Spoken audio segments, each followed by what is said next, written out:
The CS actually asked me a few questions on phone before he came here, and they were very tough. Actually, I didn't have any answer. You know, you are operating in diaspora. The law you are using is in Kenya.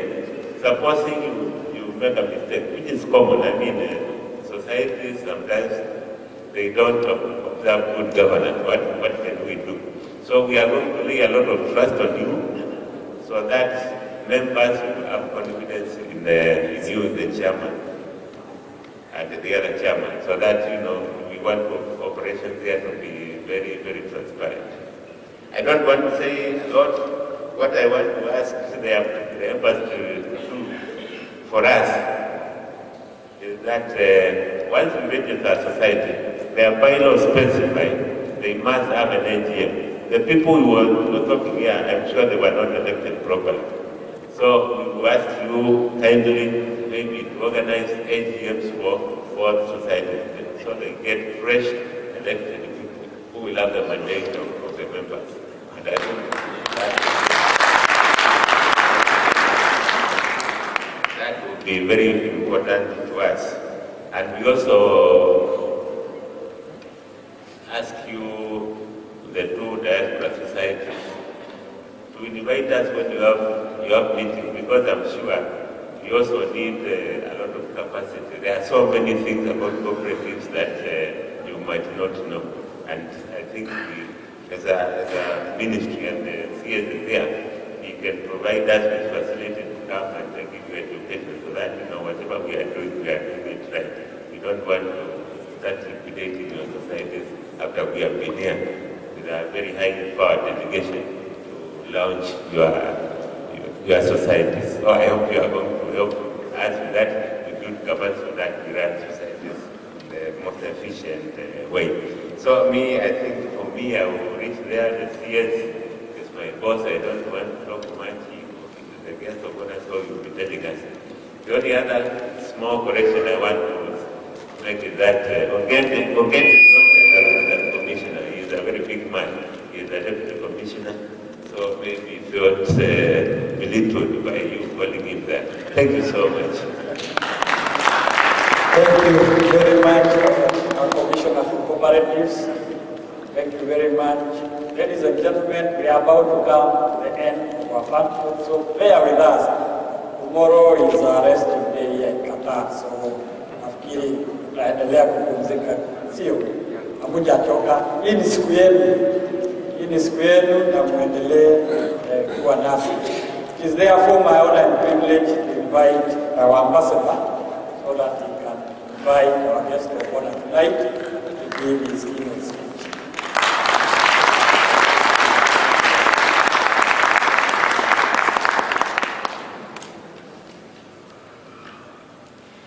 Our guest of honor today, Honorable Cabinet Secretary for Industrialization and Enterprise Development, Commissioner of Cooperatives, Mr. Patrick Musimi,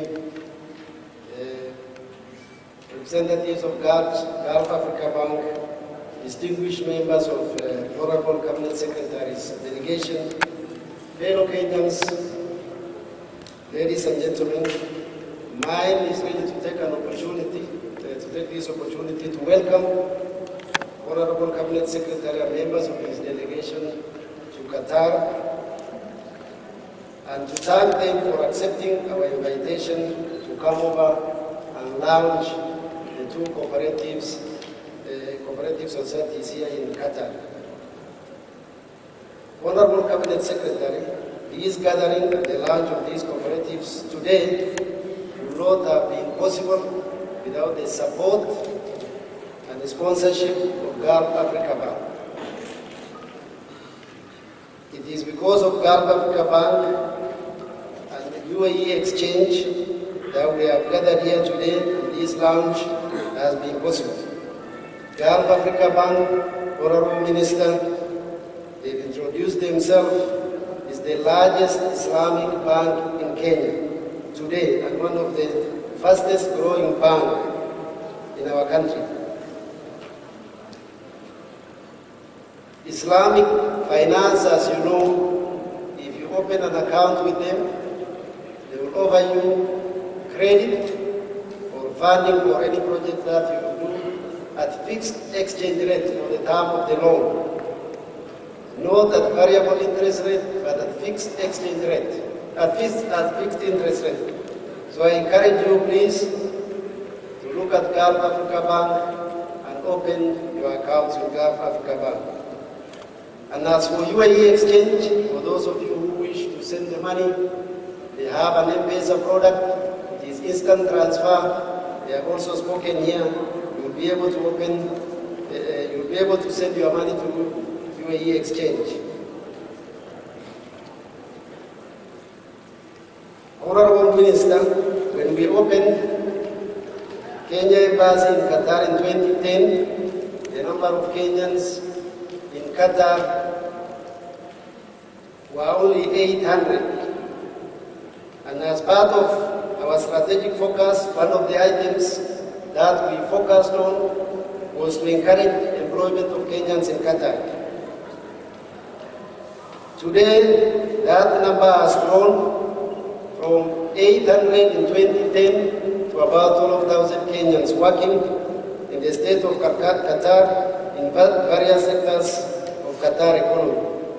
From civil aviation, Kenya Airways, the hotel industry, private security, farms, Qatar Petroleum, as drivers, technicians, mechanics, and the number keeps on growing.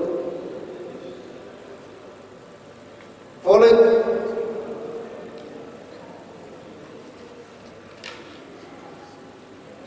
this growth of the Kenyan number, Honorable Minister, has entailed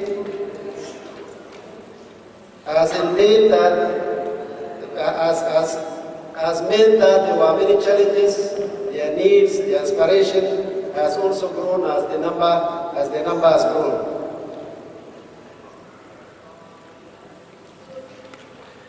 I'll try to move very fast. It is in this regard, Honorable Cabinet Secretary, that we organized and encouraged them to form savings and cooperative societies for purposes of mobilizing of their savings into a pool for provision of affordable credit to the members. I must thank you, the Commissioner of Cooperatives, the Deputy Commissioner of Cooperatives, and the team at your ministry for graciously accepting and approving our request and registering the two Kenyan Savings and Credit Cooperative Societies here in Qatar. Our effort, I am confident, will go a long way in supplementing your effort to increase savings mobilization through SACCOs by 10% annually and support establishment of new cooperatives in tandem with Kenya's Vision 2030. As you are aware, fellow Kenyans, His Excellency the President only last week launched Kenya's foreign policy and diaspora policy. The aim of the diaspora policy is to mainstream the Kenyan diaspora international development process in line with the aspirations and goals of the Kenyan Vision 2030. Diaspora policy is one of the pillars of the Kenyan foreign policy. The Kenyan diaspora has huge and untapped potential to positively contribute to the growth of our economy. The Ministry of Foreign Affairs and International Trade has an obligation to engage and facilitate Kenyans whenever they are abroad. The formation of these cooperative societies is therefore part of the Ministry's engagement with the diaspora. Honorable Cabinet Secretary, development of cooperative sector as well as regulation of the various savings and credit societies is what you and your team are well versed with. And I wish to invite you, sir, to please launch the two SACCOs and give the members your words of wisdom in their mobilization of savings and the management of the members' contribution. Fellow Kenyans, let's put our hands together and invite our guest of honor this evening, Honorable Cabinet Secretary.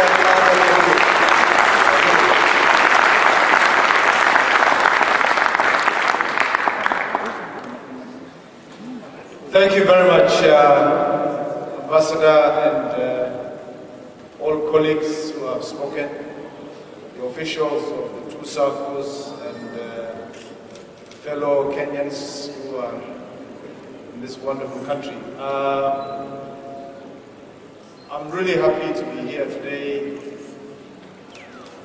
at the invitation of the ambassador, who has been very persistent in making sure that I come and be part of this very important occasion, which we also take very seriously at the ministry, and officials from the ministry represented by the commissioner and his team. Being here is very important for us to really be part of this wonderful story that you have all heard from the various speakers. Probably most emphasized by the chairman of Kqdsacco, which is quite good. As the chairman was speaking, I was asking myself, under the new constitution, all the cooperatives and functions have been devolved to the counties. So I was asking myself, which county would this Sacco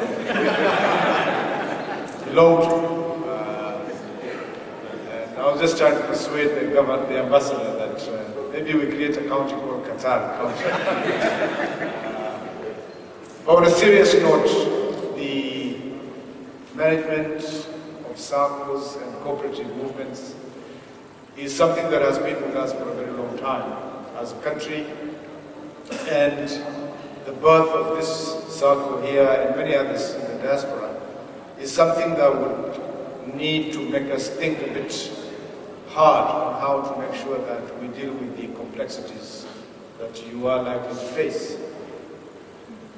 I landed here last night at around 2 o'clock and got to my hotel room at around 3. So this morning the ambassador took me out for a meeting that started at about 9 o'clock. So if you think working hard was bad, the ambassador has made sure that we get this off the ground, launch it officially, and make sure that you can get on the business of actually how to grow this society and movement, going forward. I have been out of Kenya for the last 1 week on a business trip, which started somewhere in Dubai. I was in Turkey for about 3 days, leading a delegation of members of parliament and some of government parastatals. And tomorrow evening I'm off to India, where we'll be joined with another delegation of about 15 or so people. And so I will be getting back home, hopefully sometimes around Wednesday, to make sure that we get back to what we are supposed to be doing. And so as part of this, Ambassador really made sure that we come and celebrate this wonderful occasion of launching this two Saccos, which is something that has been talking to me for a while, including when His Excellency the President was here. So, but now that I have got your attention, and we don't often meet, and many of you probably read things in the newspapers and don't get it from people who have been there most recently, I just want to share with you really two broad issues that as a country we are dealing with that in the long term will have a positive impact in what you are doing as well in the country that you are representing here and others who are in other parts of the world. And then I will talk briefly about the Saccos before I officially launch and hand over the certificates to the respective officials. Now, as you know, and many of you who are here when the President was here, Kenya is really embarking on some very aggressive development agenda that will propel Kenya to middle-income country as quickly as we possibly can. This time last week, we were in Mtito Day with the President and some of my cabinet colleagues, where the President was checking about a kilometer long of the standard gauge railway on on how it's going to look like and how it feels once this railway is launched. And it was really an exciting opportunity to see what that railway is going to look like, the impact it's going to create on our country. And just to give you some perspective, it will take about 4 hours to get from Nairobi to Mombasa, as opposed to now anywhere between 8 to 10 hours, depending on which transport you use. The cargo trains will be traveling at about 80 kilometers an hour, passengers about 120. And when this happens, it's going to be transformational. This is really in addition to many of the infrastructure programs that the government is undertaking, whether it's in the area of Port of Mombasa, whether it relates to many kilometers of roads that are under construction, whether hopefully one day we will have, maybe not quite similar to the Qatar International Airport, but we're building a new terminal, Jomo Kenyatta International, alongside the existing terminal. A lot of activities are happening. And so hopefully in the next 3 to 4 years, if you decide not to come back to Kenya until that time, you probably will see a different country in terms of some of the infrastructure development.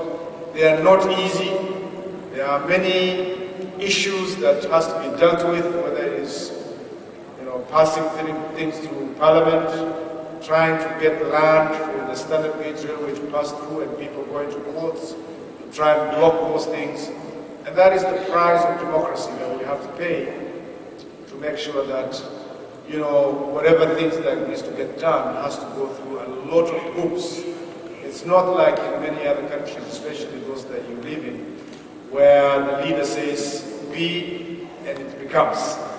There you have to go through this committee of parliament, another one there, another one somewhere else. And so, but that notwithstanding, we are making good progress, and hopefully we should be able to see how things improve. Now that is really one aspect of what the country is doing in trying to reduce the overall cost of doing business in Kenya.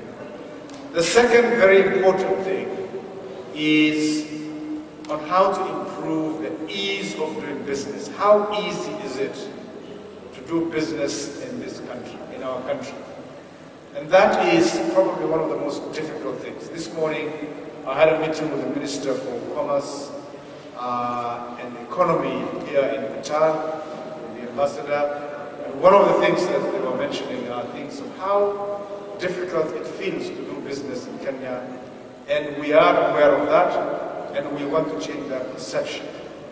Right from the time you land and come to the airport, where you get stopped by police, trying to get your passports renewed, getting permit X or permit Y, or trying to acquire a small piece of land, we could do much better than we are at the moment. And that is an initiative that is underway. My ministry is leading that initiative across different ministries in government to make sure that we can improve how easy it is for people to do business in our country. And it's not only by foreigners, but also our own nationals. We want to make it easy for people to access things. And some good progress has already been made. Many of you would have heard about Huduma centers. If you are today somewhere in Mombasa or in Lodwar, or where I come from in Mandera, if you want to apply for an ID card or want to get a renewal of a driving license, you now walk to a Huduma center. People don't have to go to Nairobi, where a lot of activities are centralized. And so it's still early days. There are some teething issues in some of these processes, but really the train has left the station in making sure that this journey of transformation carries on.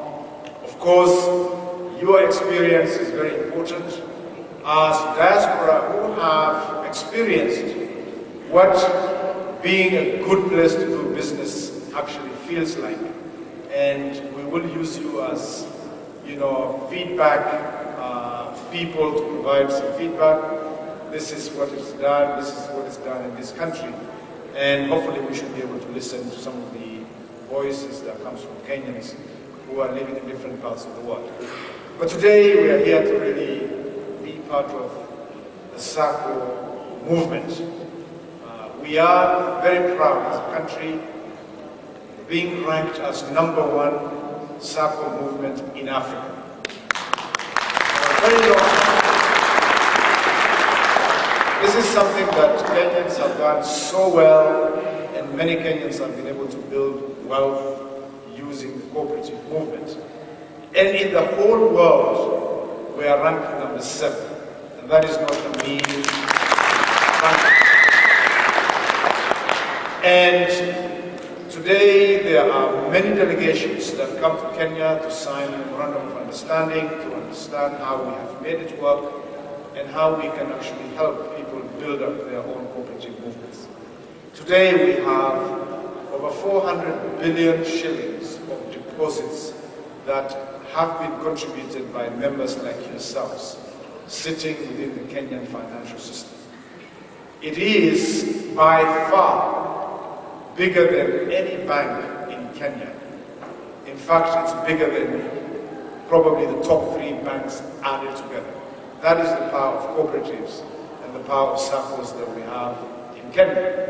And so, your desire to join this movement, your desire to want to be part of this success story is something that I think we welcome and something that you should be very proud of wanting to also celebrate in some of these successful stories that are going to help people in dealing with some of the issues that have so been described very articulately by the officials in terms of benevolent issues, emergency loans, development loans, and so many things that people do require.